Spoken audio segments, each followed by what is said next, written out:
Hey Gators and sports fans, get all your Gator talk, news, analysis, and opinions on the Pod Up with Matthews in the Morning podcast. Find us on your favorite podcast platform or watch us on Facebook Live between 8 a.m. and 9 a.m. every weekday. Pod Up, because we are Gator fans. So say it's great to be a Florida Gator. Good morning and welcome to a Thursday edition of Pod Up with Matthews in the Morning from the Crime Prevention Security System Studios. Large enough to serve you, small enough to care. We got our good friend, our Heisman Trophy voter and college football analyst Brent Beaird join us here in just a second. If you missed it last night, Gators get back on the winning track against the Ospreys of North Florida. Hammer them pretty easily last night. I know a lot of people were concerned after losing to Texas Southern. However, I don't think people realize Texas Southern had everybody back from a team that won a game in the NCAA tournament last year and had the fifth toughest schedule in America. So you ain't going to win them all. I think we'll be just fine. All right, let's go to the Titan MR hotline if I can pull up the Facebook Live. So I'm going to need somebody to log in. Our good friend Brent Beaird talking a little college football. Good morning, Brent. How are you? Well, it is amazing, Shane, since we talked a week ago, what has happened in college football, but there are no shortage of topics after championship weekend and with the Heisman Trophy coming up this weekend, too. And by the way, people want a little bit more college football. We have the yearly college football awards tonight on ESPN. That is, I think, from 7 to 9. It's either 6 or 8 or 7 to 9, depending on where you are. And we know a lot of the winners of these awards, but they'll be going over tonight. And I'm sure they'll be interviewing some of the coaches involved in the playoffs, etc. So that'll be something to look forward to later on this evening. Absolutely. You know, that award show is not what it used to be for some reason, right? Because of it seems like a lot of the awards have already been given out. Oh, yeah. Well, the funny thing about it is they will announce these awards just like no one knows what's going on, and everybody does. That's right. The reason the players are kind of sitting there with that look of, we know what's happening here. But still, I mean, it's nice to see them, and it's nice for these guys to get their awards. That is so true. So true. What is that? All right, Brent. So let's jump into it real quick. The Heisman Trophy is going to be awarded. I think everybody knows who's going to win it. Were you surprised at the kid from Michigan getting invited? I had no problem with him getting invited, but I think what a lot of people had trouble with was Will Anderson of Alabama should have been invited too. I'm glad to see defensive players getting some respect, and because they can be as impactful, frankly, as anybody on offense can. But your reality is, when you compare the two, and I won't go into all of it, but whatever Aiden Hutchinson had and tackles, sacks, tackles for loss, Will Anderson basically doubled every number. So I think that's the omission that people would have liked to see. And as a matter of fact, Will Anderson's numbers this year, like 90-plus tackles, 20-plus tackles for loss, 12-plus sacks, that's only been done one other time in a season, and that was by Scooby Wright, one of the great nicknames in college football of Arizona, back in 2014. So that's kind of basically what we've got at this point, but I am glad that at least a defensive player is added to the list. Yeah, there's been some talk out there in the Big 12 with their commissioner about the early signing period. Can you fill us in on what the conversations are? Yeah, this is big. This kind of came out of nowhere yesterday, and I believe they were talking to Bob Bowlesby about a number of subjects in the Big 12. But one of the things that he said is that the NCAA Football Oversight Committee has actually discussed eliminating the early signing period or moving it back to January. Now, when we first had the early signing period, there was actually some discussion about having it in maybe even late July or early August. So we're probably never going to have the perfect date, but the date we've got now, frankly, has caused a lot of unintended consequences. And the main one of that is the problem that we've got with all these coaches and the coaching carousel that is just going wild, frankly, over the last 3 weeks. So, and Shane, you've got the early signing period, which is December 15th, which is next Wednesday. The problem with this is it's you've got some of these guys are in are taking finals. You've got other coaches trying to make decisions. You've got to put it as your listening audience would understand. You've got a coach in Billy Napier who comes aboard, and he's got not weeks, not months, but days to try to do something with a signing class. So they really need to look at this, and I think they really need to change it. Either go to January or go to the late summer, because what we've got now, there's some good and bad in it. Unfortunately, I think there's more bad than good. Yeah, I was talking to somebody on the show, maybe it was JC the other day. I can't remember. We're talking about the early signing period, how I don't think a lot of people like it now.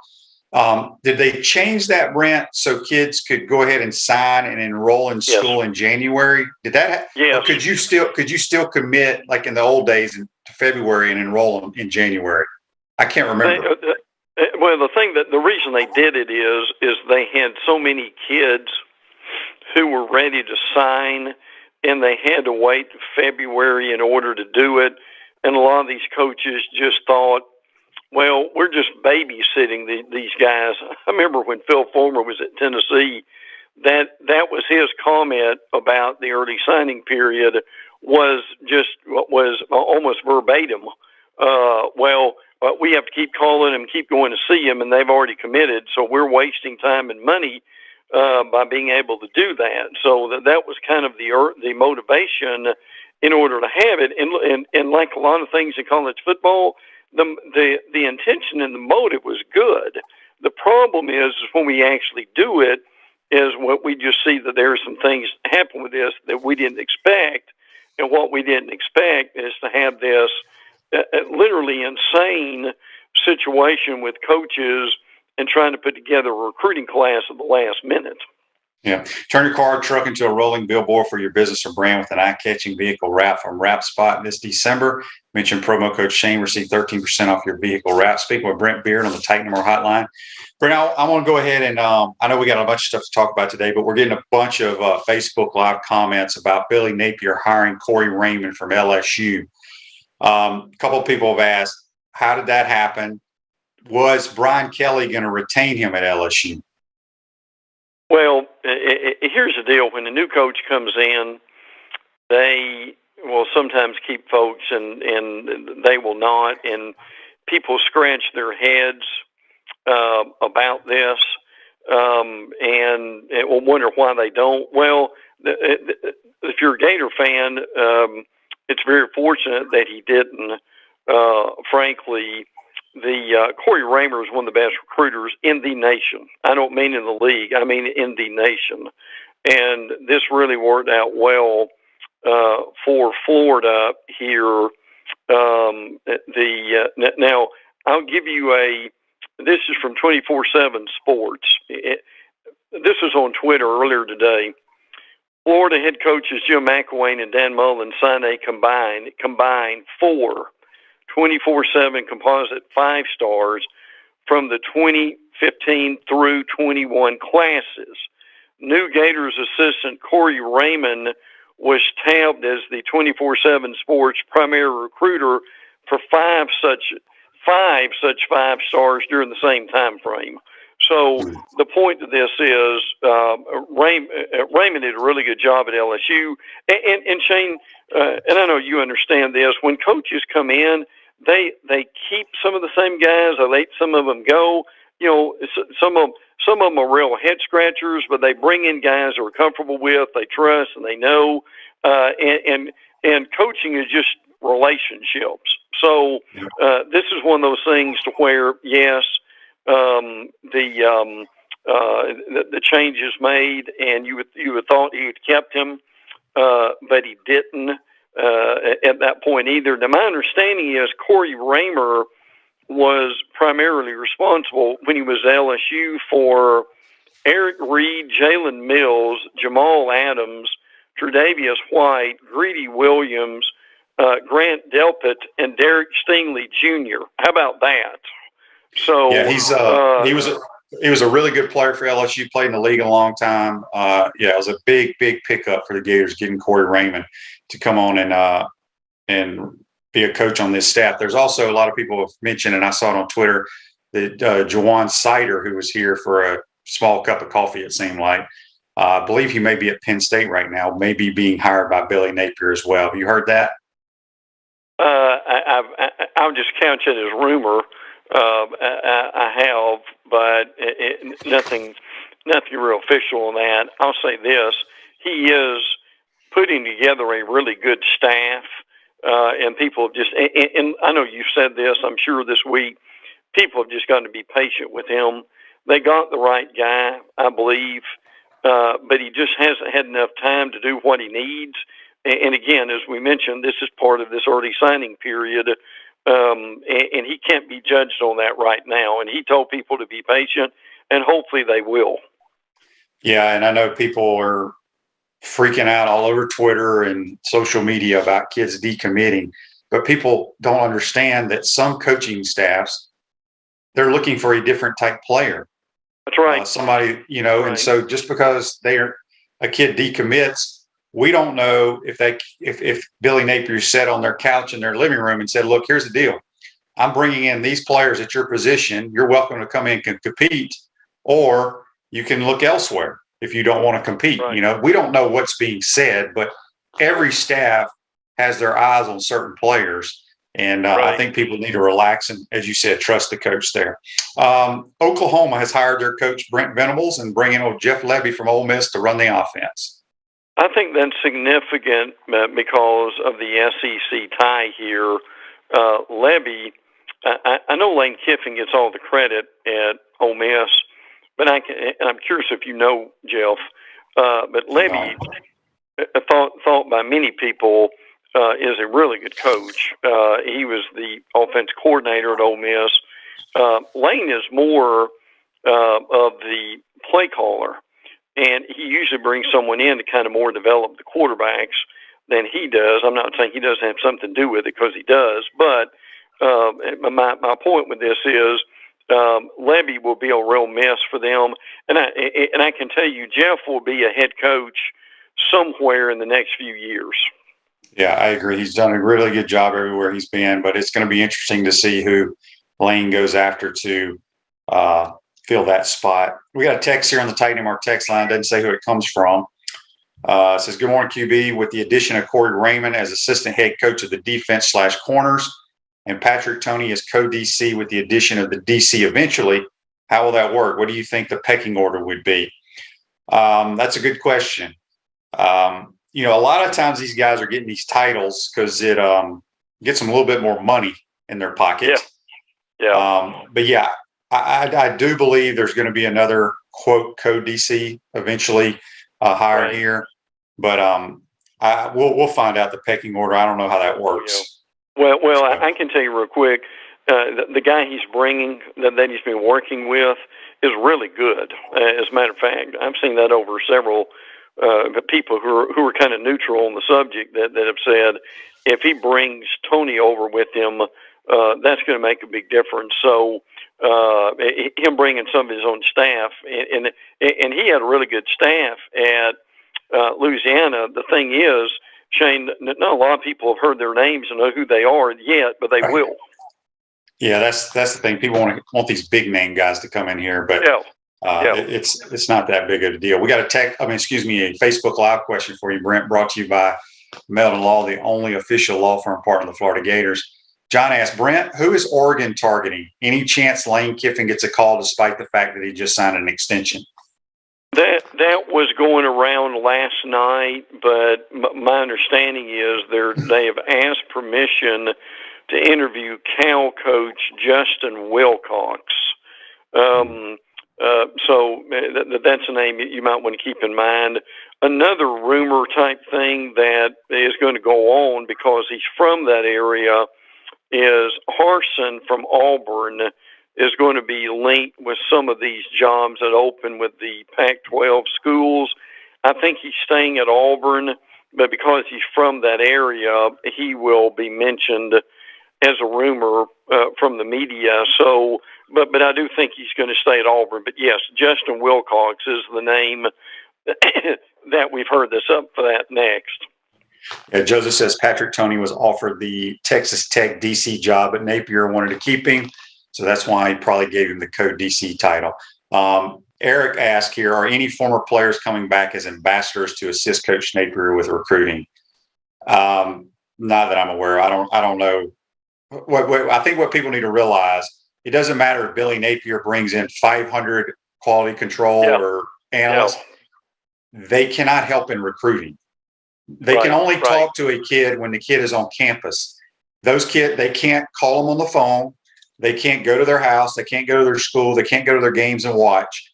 So I don't want, the only people that can go on the road to kids' houses and their schools are the guys listed as actual on the field coaches. Correct? Well, yes. And to dovetail with that, that's a more difficult process than people realize.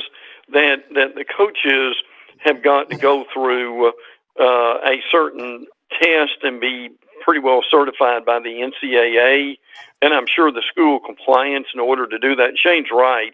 Look, I'm not saying that some of these guys don't come in and provide some kind of service and are helpful, but the reality is your coaches who recruit or they are there for a reason to be able to do that. And Shane, let me mention this real quick. I don't know if people look ahead enough, but Florida is one of the real motivations for them during the off season. And I'll say this real quick: Florida opens the season next year with Utah. Yeah. Now, Utah just pummeled Oregon in the Pac-12 championship game. They've got one of the best coaches in America.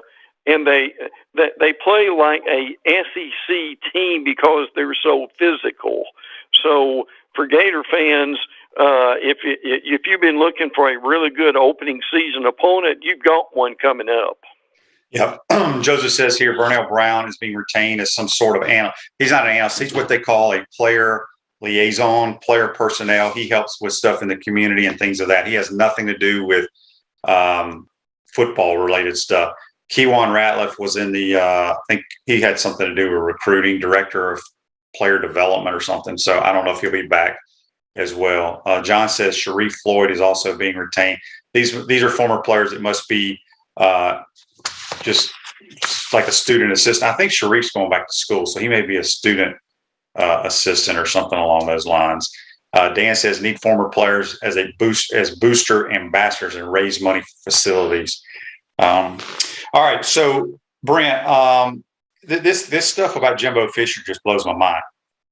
I don't know if our people have heard it. I want you to let them know what LSU was offering this guy. I mean, he's been going 8-4. I used to think he was a good football coach. I'm starting to change my mind on it. Yeah, I understand that. Now, this comes from Billy Lucci, who writes for Tex Ags. It's a site that is well respected. Billy Lucci is probably one of the authorities on Texas A&M football. How bad did LSU want Jimbo? In late November, LSU was prepared to offer Jimbo an 8-year, $125 million deal that breaks down to $13 million a year. 13. Now, look, to compare, we've got some other guys who obviously have signed as of late, Lincoln Riley and Brian Kelly for $10 million a year. Nick Saban makes roughly $10 million a year, and they were willing to give him $13 million a year.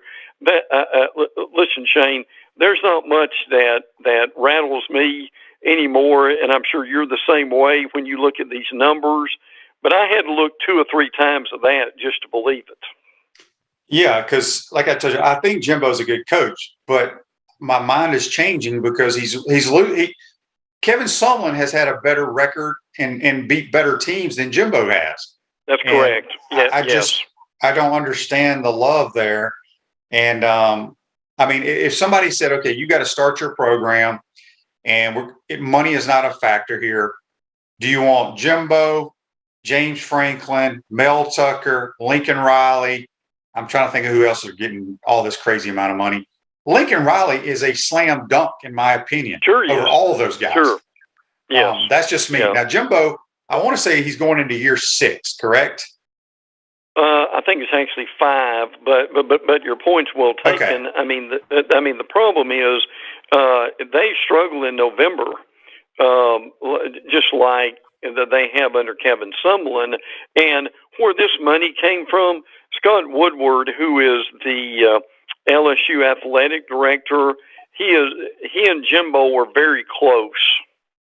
So, and Woodward was going to make a splash, and Jimbo was going to be a splash. That didn't work, so he goes to Brian Kelly. Now, Woodward does a really good job as an AD. He's well known, and he will do well. But that's kind of where the connection is. One of the funniest tweets that I read from this was from Justin Ferguson, who of all people is an Auburn fan, and here's the connection here. In the tweet, Ferguson said, "So you're going to pay Jimbo Fisher $3 more million a year than you would pay Nick Saban in Alabama."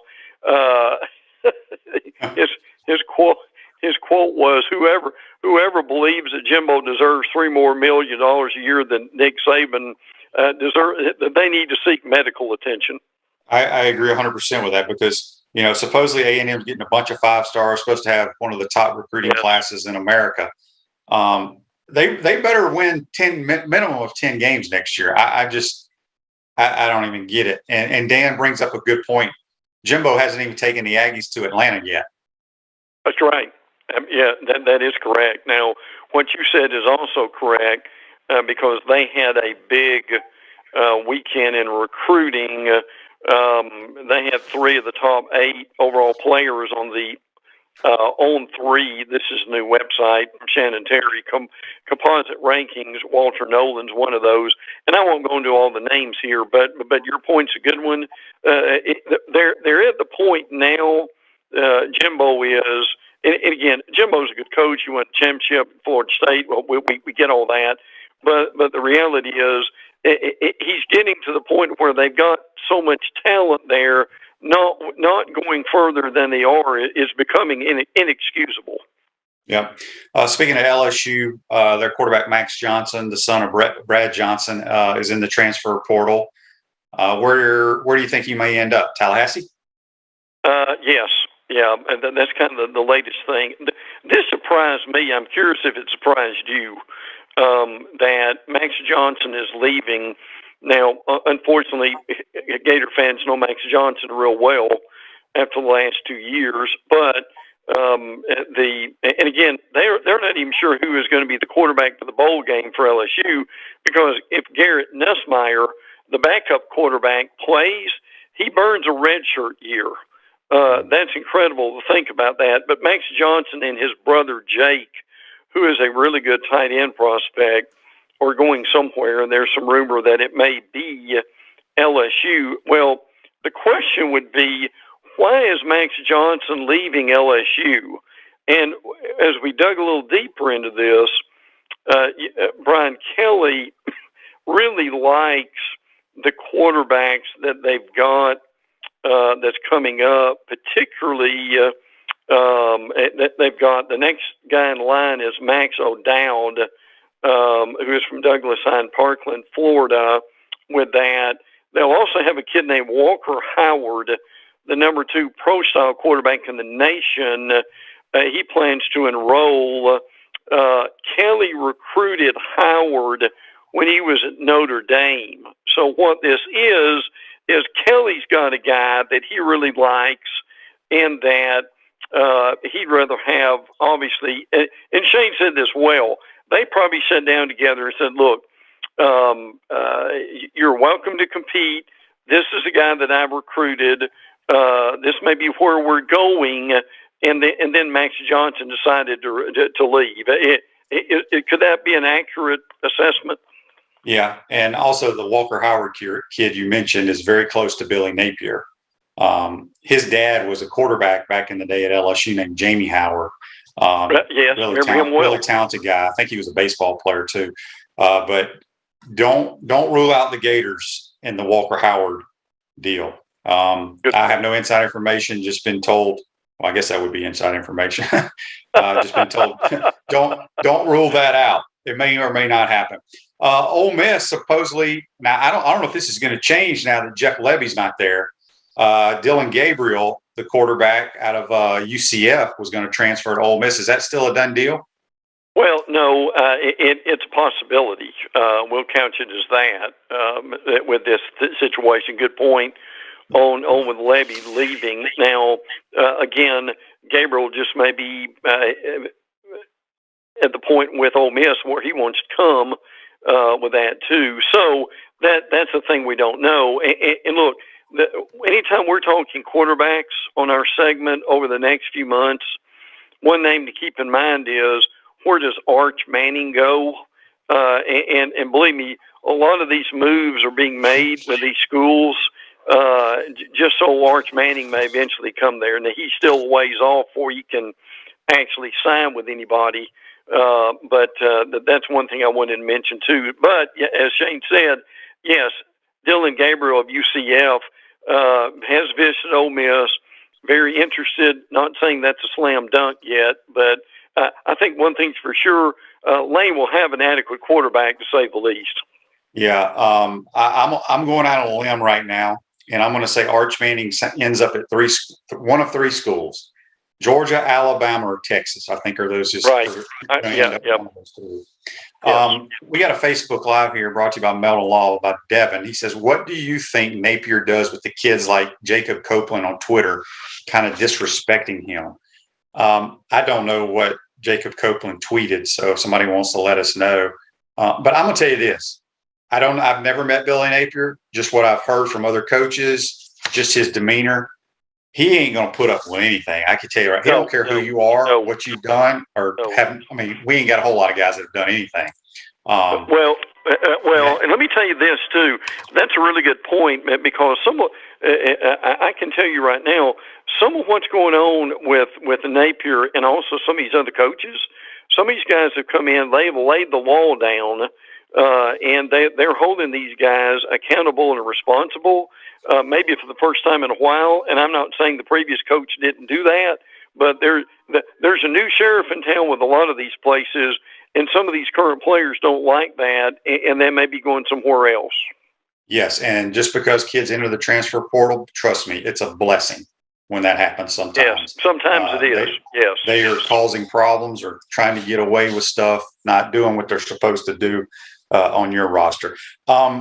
Brent, Mario Cristobal, that whole saga, he's now the head coach of Miami. We know he's supposed to be a great recruiter. I have nothing against Mario Cristobal. Don't know a whole lot about him. I know he's a good football coach.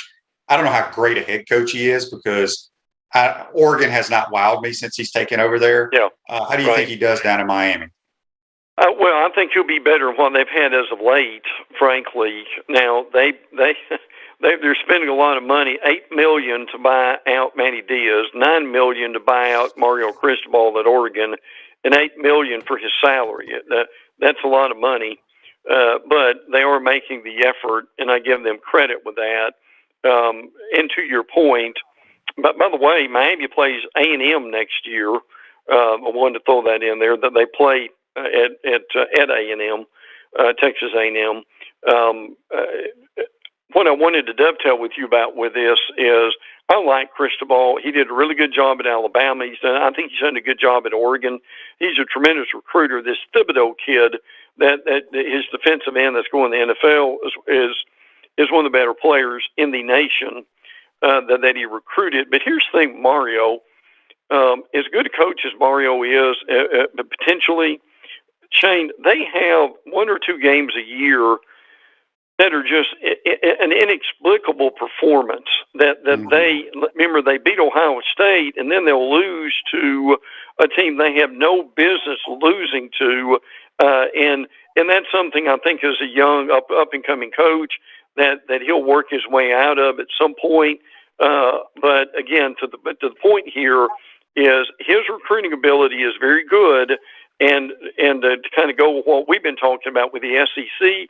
He will keep some guys in Miami that Florida, Alabama, Georgia, pick a school, will come down and cherry pick out of that area. Mario will be able to keep them at home probably for the first time in years.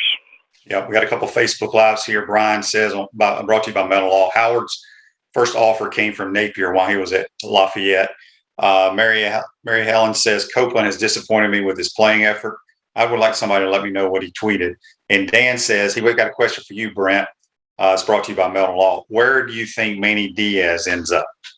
That's a good question. Right, I haven't heard a whole lot right now. Now, obviously, the money they're paying him for him to leave is rather impressive. But as Shane knows, coaches want to coach, and you're not going to be out for long. Now, look, Diaz is a really good D coordinator, and I think he'll probably end up somewhere like that until he kind of rebuilds his reputation again. Miami did a really poor job with him at the end, sending him on the road recruiting when they were playing footsie with Mario Cristobal. That was not a good look. I'm just sorry, it just wasn't. So, but again, I do think Diaz will land on his feet, and we'll look at that and you kind of see where that's going. By the way, speaking of coaches, I know this is outside the league, but Clemson offensive coordinator Tony Elliott, I understand, is the top choice for the Virginia job. So we'll keep our eye on that one. Have you heard anything? Because I know I talked to Coach Spurrier about a week or two ago that Bubba Spurrier was going to interview for the Duke job. He was one of the 4 or 5 that they were interviewing, but I haven't heard anything else since then. Have you heard anything? I haven't really. No. Good question. I haven't either, and I really hope he gets one. I think he deserves that too. By the way, FIU, where Butch Davis was, is hiring Memphis defensive coordinator Mike McIntyre. He coached at Colorado and San Jose State. So he was like a defensive coordinator at Ole Miss for a little bit too, right? Yes. He's been around the block, absolutely. So, but look, the thing with FIU is they need to get more. Their administration and athletic department need to get on the same page and help each other. That's been a problem down there. Otherwise, I mean, with their location and so forth, they could be a pretty solid program themselves. Joseph told me what Copeland tweeted. He tweeted about this not being Lafayette or the SWAC. It was in reference to Napier offering the 3-star receiver out of Louisiana. It was one of his recruits at UL. Look, man, he ain't produced enough to be talking about anything. Brent, before we let you go, and we got plenty of time to talk about it, I just want to get your thoughts on the 14 playoff. First, Alabama, what they did, what Bryce Young did was one of the best performances I've ever seen. They are, in my opinion, and maybe I'm crazy, I think they are just going to demolish Cincinnati. Well, they might, but Cincinnati, I still think is a good football team. They've got a really good defense. They've got some cornerbacks matched on Jamison Williams. Is going to be very interesting. But by the way, Jamison Williams was clocked in the SEC championship game. One of his plays is going 22 miles an hour. 22.4 miles an hour against Georgia. Probably needless to say, Shane and I couldn't do that, but Jamison Williams did. Now, and Cincinnati's got a really good quarterback. Now, what's interesting is in that game, their running back, Jerome Ford, is an Alabama transfer. So I'm sure he'll be motivated. But look, to your point, too, the moment could be really too big for Cincinnati. Those guys could be scared to death of being in a playoff. Alabama's been there almost virtually every year. So that's something to keep in mind. Georgia-Michigan is going to be a good game. Congrats to Michigan and the job that they've done turning that thing around. First conference championship since the early 2000s. But Shane, my question to you is, and what I want to know is, again, look, Georgia's not built when they get behind, and you saw that against Alabama, but they were exploited for some things. I'm not saying Georgia's not a great team, because they are, and they've still got everything in front of them. But what everybody's wondering about is Stetson Bennett going to have a real short leash against Michigan, and JT Daniels is going to be put in the game? I was a little curious that Daniels wasn't put in the game against Alabama. So my thing, Shane, is asking out loud here. I really wonder during practice and what they'll actually do during the game with JT Daniels. Well, I said this on a show I was on Monday, I guess. I thought Stetson Bennett was outstanding. He threw a pick six. Those happen. The other interception was the tight end's fault, stopping on him. Right. The reason what people want to look at Stetson Bennett because he's a former walk-on, he's a small guy, he's a gamer. He does things you can't teach. If JT Daniels was that good, he would have been playing by now. Right. And I agree. Just because he has a strong arm doesn't mean you're a damn good quarterback. I don't know why these so-called experts think that. I'm telling you right now, the reason the Georgia Bulldogs lost to Alabama is because they didn't sack Bryce Young one time, and they let Bryce Young throw for 500 and something yards. So they're going to have to address the defense. The Georgia offense went up and down the field. So I'm that guy that I don't think JT Daniels makes any difference. They ain't going to be able to stop Alabama if they play Alabama again unless they change something. And Bryce Young doesn't play out of his mind. I agree. I can tell you this. That Stetson Bennett is a lot more mentally tougher than JT Daniels. That's one thing I've heard from Georgia beat writers. Well, he's very fragile. Yes, he really is. And the two other things, real quick. Georgia really does not have the game breakers at running back that. And I've heard this from Georgia beat writers, that they thought they did, and that they've had they don't have a lot of Todd Gurley's. They've got a lot of really good backs, and there's no denying that at all. But that's what you got. And another thing, and I'm sure you picked up on this very quickly, as smart as you are with this, is if Georgia can't get their front seven, if they can't get to the quarterback, that's been their MO all year. That secondary is exposed, and that's what happened with Bryce Young. Is the Alabama offensive line as a group? I'm being very honest here. Had an out-of-body experience in their performance on Saturday, and they played the best game they played the whole year. And because of that, and Shane mentioned this a few minutes ago, that Alabama's passing game was incredible, and that's even after John Mechie tearing an ACL and missing most of the second half. Mm-hmm. Yep. Before we let you go, Brent, got one last. I'll comment on this after we let Brent go, but I want to read it before it vanishes. It's brought to you by Melton Law. I think it's Joseph says, anyone that saw Nick Evers' mom showing out on Twitter about Napier? She was supposedly calling all other recruits' parents yesterday, telling them not to go to Florida. Look, man, Billy Napier basically just probably told him, look, we're bringing in a couple quarterbacks. If you want to come compete, you can. If not, go somewhere else. It's exactly what Coach Spurrier used to do. You can either come play for us or you can get beat by us. It's that simple. All right, Brown, I want to read this. Go ahead. Yes. Well, all I was going to say was Evers is a kid that came from Texas, and I think he's either going to Texas or probably Texas A&M. That missed his senior year, went to Ohio State, didn't play anything, signed an NIL deal that was frankly worthless, and now he's transferring. Shane and I talked about this months ago. He should have stayed in high school for his senior year, matured a little bit, and then went from there. Yeah, that Ewers kid. We'll find out where he goes. I want to read This Day in Sports because I want to ask you about this. It's brought to you by our good friends at Comfort Temp. Comfort is our business, peace of mind is our promise. Comfort Temp's now hiring. They'll give you a $1,000 signing bonus for qualified positions. Give them a call, 352-376-2366. This Day in Sports. Brent, were you voting for the Heisman Trophy in 1935? I was a gleam in someone's eye at that point, yeah. Yeah, so in 1935, that's when they awarded the first Heisman Trophy award, and it went to some dude named Jay Berwanger. I probably pronounced his name wrong. From Chicago. He was a halfback back in the day.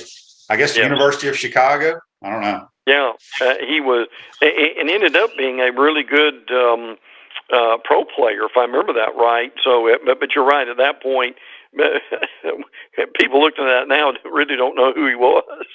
Yeah. Brent, appreciate it, man. Time went by way too fast. I kept you too long. I appreciate it. And we'll talk to you next week, bud. Look forward to it. Take care, bud. That's Brent Beaird joins us on the Titan MR Highline. I lost track of time. We're going to take our first time out, come back. We'll get some of your questions and comments here. You're watching and listening to Pot Up with Matthews in the Morning. We want to take this moment to thank all our sponsors who keep the show going and pay the bills. Crime Prevention Security Systems, large enough to serve you, small enough to care. Titan MRI, Gainesville's only locally owned and operated MRI facility. Meldon Law, won't back down. Peachland Dental, Gator Nation's first choice for dentistry in Port Charlotte. Comfort Temp, comfort is our business, peace of mind is our promise. QC Kinetics, live pain-free with QC Kinetics. Great Clips, it's gonna be great. Our Gridiron sponsors are Auto ER, UF Bookstores, Celebration Point Town Center, South State Bank, Chris Doring Mortgage, Silverback Concrete Co. Some of our touchdown sponsors are MB Listing, McDonald's of Gainesville, My IT Masters, Gainesville Neon and Signs, 84 Lumber, Tropical Smoothie Cafe, Avera and Smith, Dowling Signs, Baker's Sporting Goods, Ruse Ogra Agent, State Farm Insurance, Silver Cube Billiards and Sports Bar. If you are interested in promoting your business on the show, visit potupwithshane.com and click the advertise button. Again, thank you to all the great businesses that support the show. If you like what we are doing here, make sure you follow us and support the businesses that support us.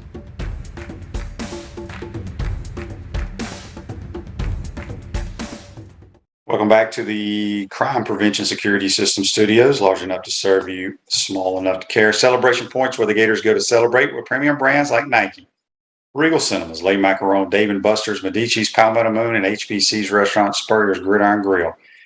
Now serving brunch on Saturday and Sundays. We'll see you at Celebration Point where the Gators go to celebrate. I want to thank Brent for joining us on the Titan MR Hotline. We normally have our Baker Sporting Goods High School Roundup, but couldn't get a hold of our high school guys this week. I want to wish Hawthorne and Madison County in this kind of area here playing for the national, not the national title, state title. They're playing one another. So it should be a good one. Let's see here. We got a bunch of Facebook Lives I'd like to read. They're talking about Nick. I think Brent got confused with the kid, the quarterback from Ohio State, from Texas that's transferring. We were talking about Nick Evers that was the Gator commit that we don't know what happened when Billy – I know exactly what happened. He just said, look, we're going to sign a couple quarterbacks. You got to come compete.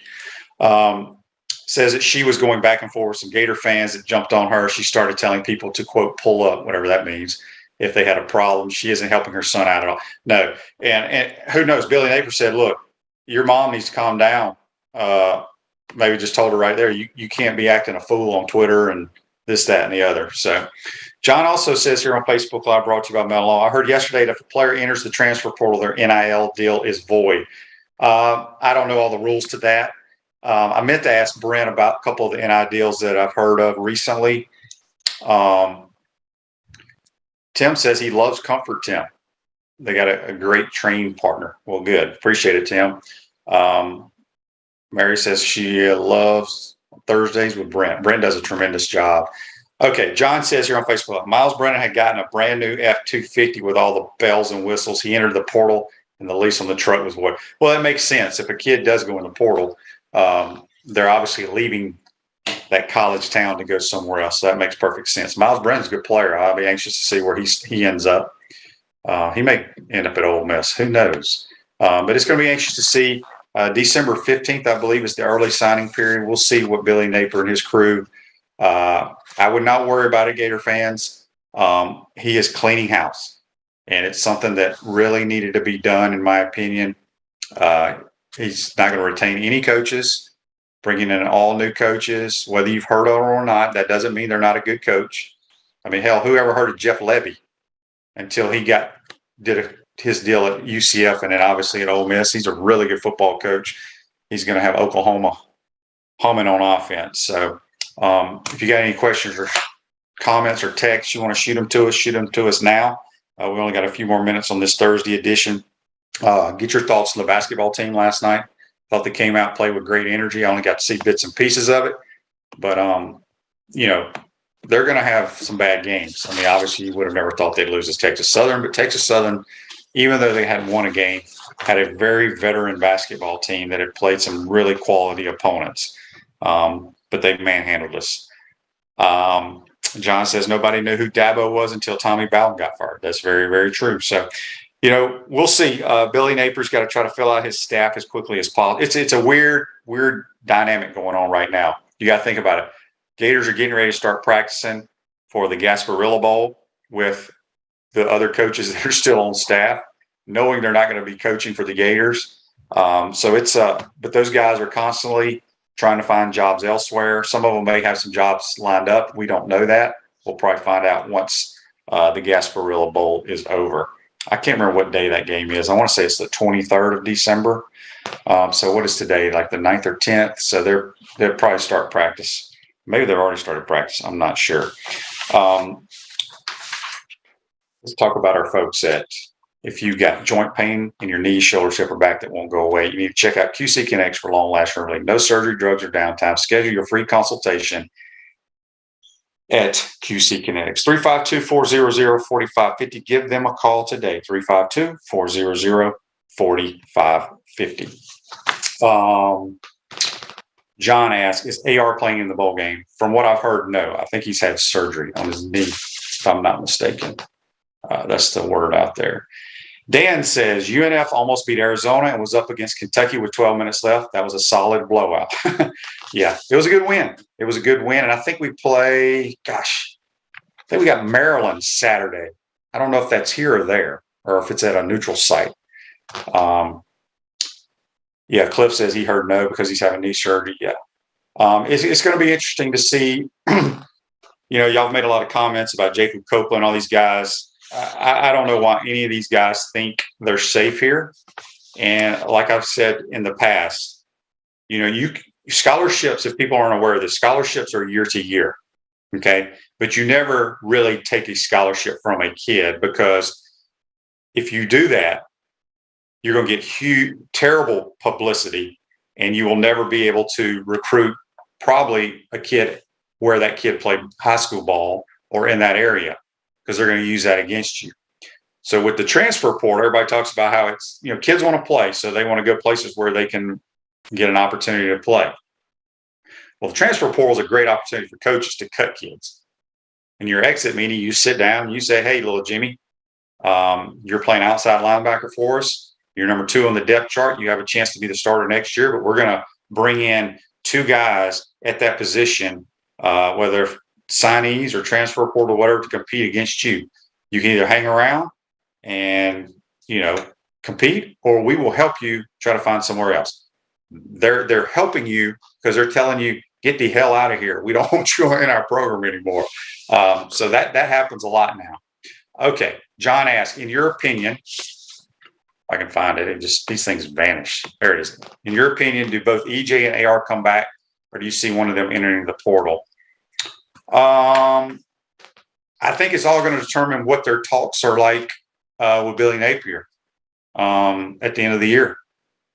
He may ask them both to come compete, show me what you got in spring ball, and they could transfer after that. So I don't think anyone on this roster is safe if that's, and I'm talking like an NFL guy here where they just cut people.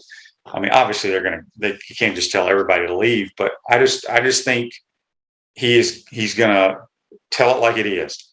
Marcus asked on Facebook Live, brought to you by Mental Law, does Coach Napier stay away from bowl game practice or just observe?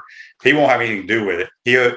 He'll probably he'll be, I don't know when the recruiting period ends, but he will be down there probably walking around or just maybe sitting in a corner, just kind of observing, seeing how kids practice, how they get along with one another. But he won't have, and I could be wrong, I don't think he won't be stepping on any coach's toes because he can't implement any of his stuff right now because he doesn't have time. Let's see here. Joseph says, I think Napier uses the portal this year real hard and gets a good start on the 2023 recruiting class. I wouldn't be surprised if we don't sign 10 or fewer players out of high school this year. Could happen. So we'll see. He's not going to just sign guys just to sign. He's already stated that. All right, we're going to take our final timeout, come back, and wrap up this Thursday edition. You're watching and listening to Pod Up with Matthews in the Morning. We want to take this moment to thank all our sponsors who keep the show going and pay the bills. Crime Prevention Security Systems, large enough to serve you, small enough to care. Titan MRI, Gainesville's only locally owned and operated MRI facility. Meldon Law, won't back down. Peachland Dental, Gator Nation's first choice for dentistry in Port Charlotte. Comfort Temp, comfort is our business, peace of mind is our promise. QC Kinetics, live pain-free with QC Kinetics. Great Clips, it's gonna be great. Our Gridiron sponsors are Auto ER, UF Bookstores, Celebration Point Town Center, South State Bank, Chris Doring Mortgage, Silverback Concrete Co.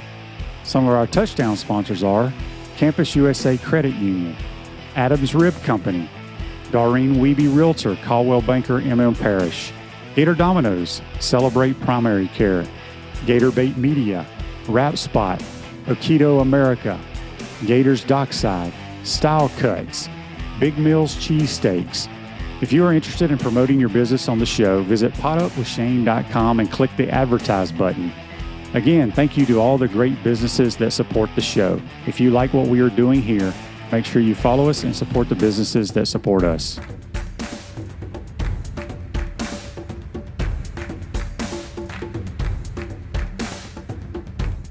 Are you tired of being sidelined by nagging pain? Hi, I'm Emmett Smith, Hall of Famer and Dance with the Stars champion. Happy to tell you about QC Kinetics and their biologic therapies for treating pain without drugs or surgery. Are you suffering from chronic pain in your hips, knees, shoulder, or lower back? Are you tired of living with arthritis pain? QC Kinetics offers natural pain treatment that can repair and restore damaged tissue in your joints. Listen, I know pain, and I've seen firsthand how powerful biologic therapies can be. Patients at QC Kinetics rave about their result because they're getting their lives back. They are getting moving again.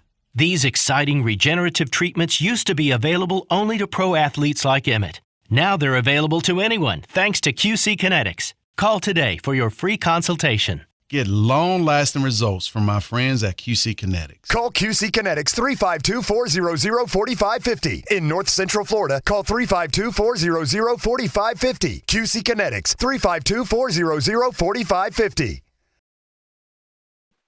Welcome back to the Crime Prevention Security System Studios at South State Bank. We understand that small businesses need a community business partner that they can rely on. South State has 4 convenient Alachua County locations. South State Bank, Bank before, member FDIC. I want to thank Brent Beaird for joining us on the Titan More Hotline. Got a couple more Facebook Lives before we get out of here. Johnny asked, Shane, since it's Thursday, what was your take on the Buchholz-St. Thomas game last week? Who do you think wins the 1A championship? Buchholz had zero chance. I mean, they had a chance, but by after the first quarter, it was over. I think they were down 35-0 and ended up losing 45-7, something like that. It's not fair for public schools to play private schools. Simple as that. I will love to go down to the FHSA and ask why the hell they do that, but I'm not. The 1A state championship, Hawthorne, Madison, I think they played last year. Hawthorne beat them. I think Hawthorne got a bunch of turnovers. Madison's track record, man, they, a lot of people say they shouldn't be 1A, whatever. Coach Co does a tremendous job over there.